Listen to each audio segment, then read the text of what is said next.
La equivocación de establecer un marco jurídico prohibitivo para la cannabis y sus derivados para uso lúdico, medicinal e industrial. Al pensar internacionalmente en México, una de las características que destacan es la producción, cultivo y significativo tráfico de paso de marihuana a uno de los mayores consumidores de drogas del mundo, también nuestro país vecino, Estados Unidos de América,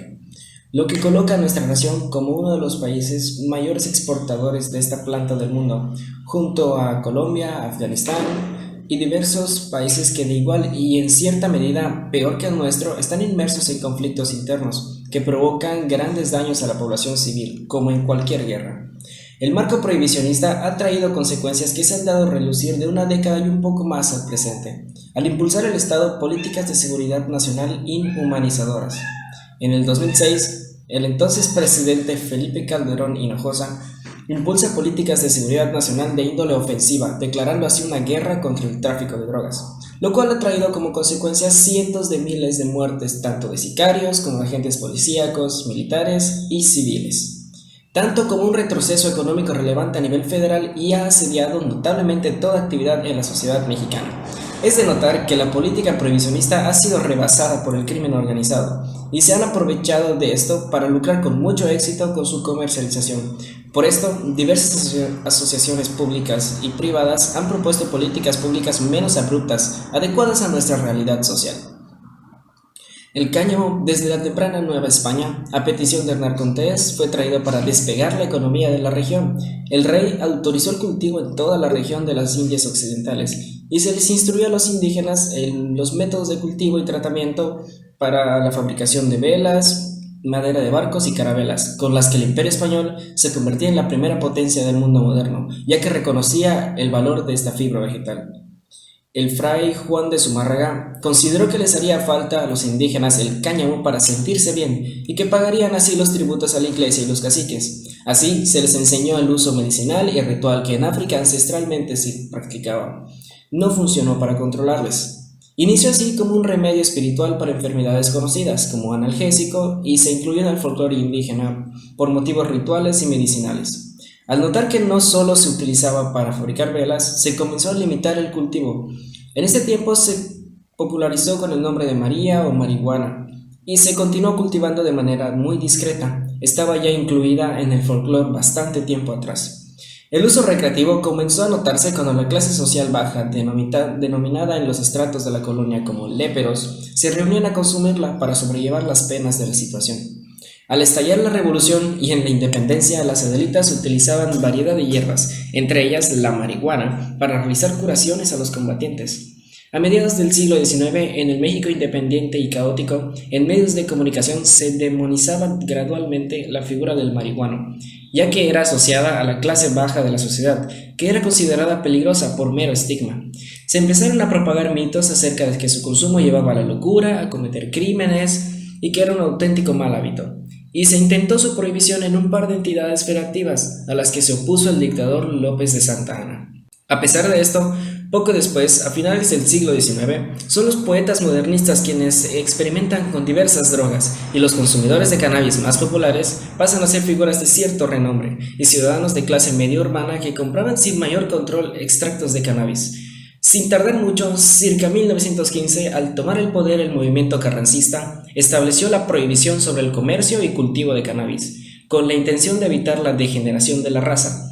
con lo que se logró completamente lo contrario, y así comenzó la degeneración de policías y políticos que continuaron con el contrabando de drogas. En 1920, Carranza ratificó la prohibición de esta planta, aunque la irresistibilidad de la corrupción hace sucumbir a los poderes que perseguían el mismo cultivo y comercio como delito, y continúan contrabandeándola y provocando la persecución social de los consumidores. Siempre sumiso al Estado de nuestro país vecino del norte, a pesar de que la marihuana estaba ya presente en todas partes de la cultura popular mexicana y personajes como Diego Rivera y Siqueiros se expresaban respecto de ella, se mantiene la política prohibicionista establecida por Estados Unidos al mundo. Muestra de ello es el intento del doctor Leopoldo Salazar Viniegra en 1939 por descriminalizar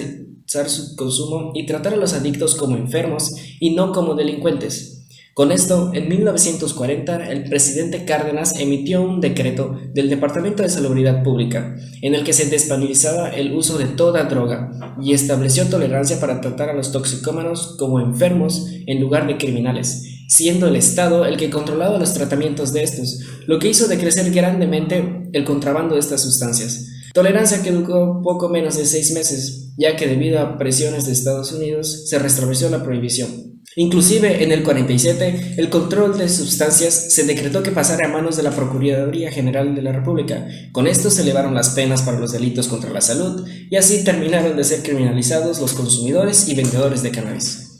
En los 50, la marihuana ya era un símbolo de protesta juvenil y como es de esperarse satanizada, como el rock y la rebeldía. Así proliferaron los narcotraficantes y narcomenudistas, aprovechándose de la juventud y embaucándoles no solo con cannabis, sino con otras drogas duras, a quienes por igual se les perseguía y encarcelaba. En los 90, intelectuales como Octavio Paz y Carlos Fuentes se pronunciaron por la despenalización de esta, en virtud de terminar con las consecuencias del mismo narcotráfico. En México fue proliferando el cultivo y tráfico de marihuana y amapola mientras más duras políticas se establecían, lo que aumentaba el índice de violencia e inversiones en movimientos militares y violación de los derechos de quienes cultivaban.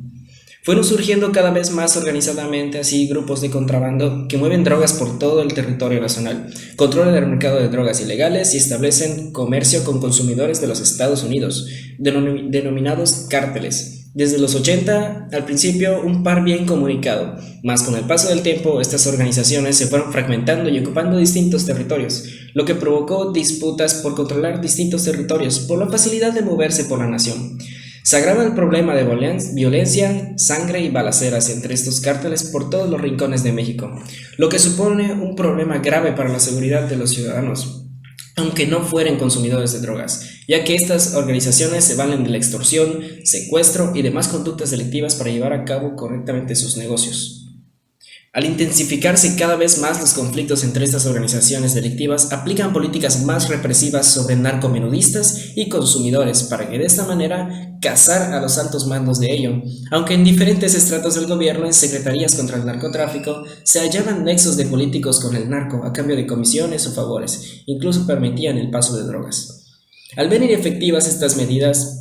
se pensó en establecer medidas drásticas para reprimir este problema creciente sin aparente final en México, y consiste en un movimiento de investigación intensiva y ofensiva sobre los principales cárteles, haciendo uso de la fuerza del ejército mexicano, periodo que conocemos como la guerra contra el narco, que ha traído consigo miles de muertes en suscitados enfrentamientos entre las autoridades y miembros de cárteles distintos, despilfarros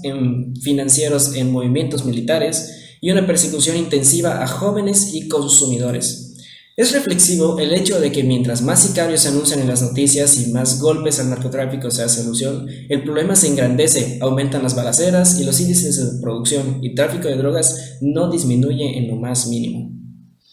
Siendo la idiosincrasia que se vive en Uruguay muy similar a la de México, seguir el modelo de tolerancia para el cultivo personal que ha establecido precedente dicho país y que ha debilitado fuertemente los índices de narcotráfico de marihuana ilegal y otras drogas, paulatinamente deberían adoptarse medidas menos criminalizadoras para nuestra propia nación. Las medidas acerca de la marihuana en el país vecino, por experiencia, ha dado un giro en casi todo su territorio, permitiendo el uso de esta planta medicinal, estableciendo locales de venta de cannabis con receta, la cual no es tan estrictamente difícil de conseguir y que ha debilitado el comercio de esta sustancia en la zona de la costa oeste de la frontera con México y problemas de consumo consuetudinario de la misma. Una mirada un poco más al norte sitúa a Canadá como el segundo país del mundo en legalizar la marihuana para uso lúdico, medicinal e industrial, después de Uruguay, aprovechando los derivados de esta planta para generar energía y alternativas para productos desechables y de envase para productos diversos. Además de que en ambos países se saca provecho de los impuestos derivados de la venta de marihuana, estableciendo cifras fructíferas para el Producto Interno Bruto del país.